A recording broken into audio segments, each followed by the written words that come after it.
रामचरितमानस एक ऐसा ग्रंथ जो केवल शब्दों का संकलन नहीं बल्कि हृदय की पुकार है। तुलसीदास जी की लेखनी में से लिखा हुआ यह ग्रंथ भक्ति, प्रेम और आत्मिक शांति का अद्भुत स्रोत है।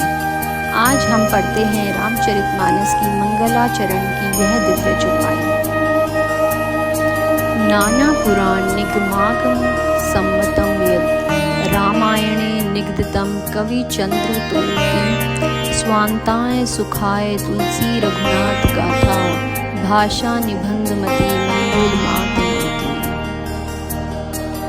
जो ज्ञान अनेक पुराणों, वेदों और आगमों द्वारा अनुमोदित है, जो रामायण के सुंदर रूप से कहा गया है और जिसे कवियों के चंद्रमा वाल्मीकि ने भी कहा है, उसी रघुनाथ कथा को तुलसीदास जी अपने स्वांताय सुख, अपने आत्मिक सुख के लिए सरल भाषा में मधुर और सुंदर ढंग से प्रस्तुत कर रहे हैं।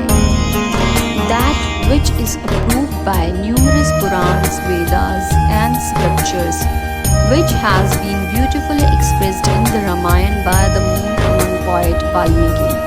The story of Lord Shri Ram, Tulsidas now renders in sweet, simple language, not for fame or reward, but to bring joy to his own heart.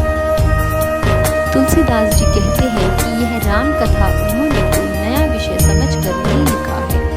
यह वही कथा है जिसे वेदों, पुराणों और महर्षि वाल्मीकि की रामायण में बताया गया है, परंतु वह इसे लिखने का उद्देश्य कोई यश प्राप्त करना नहीं है।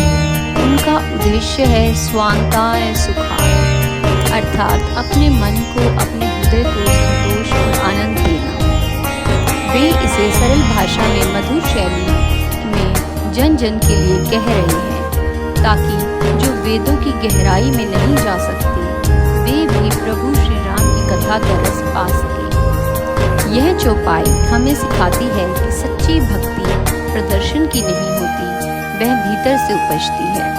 जब कोई रचना आत्मा की गहराई से निष्कलंक प्रेम से की जाती है, तो वह दिव्य हो जाती है।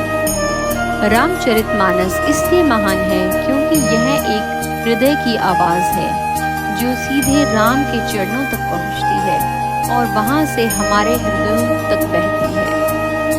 अगर आपको यह भावार्थ और विचार अच्छे लगे हों तो कृपया वीडियो को लाइक करें, अपने परिवार और मित्रों के साथ शेयर करें और राम रस चैनल को सब्सक्राइब करना ना भूलें। एक दिन एक नई चौपाई, एक नया भाव, राम कथा का अमृत आप तक पहुँचाने के लिए। जय श्री राम।